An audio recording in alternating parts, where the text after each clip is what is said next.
اعوذ باللہ من الشیطان الرجیم بسم اللہ الرحمن الرحیم۔ ہمیں سفیان نے زہری سے انہوں نے ابو سلمہ سے روایت کی اور کہا، میں خواب دیکھتا تھا اور اس میں بخار اور کپکپی جیسی کیفیت میں مبتلا ہو جاتا تھا۔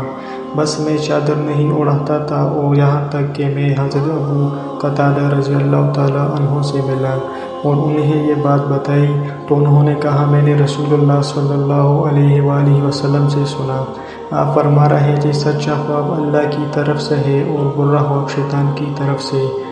تم میں سے کوئی شخص جب ایسا خواب دیکھے جو اسے برا لگے وہ اپنی بائیں جانب 3 بار تھوک دے اور جو اس نے دیکھا اس کے شر سے اللہ کی پناہ طلب کرے تو وہ اسے ہرگز نقصان نہیں پہنچائے گا۔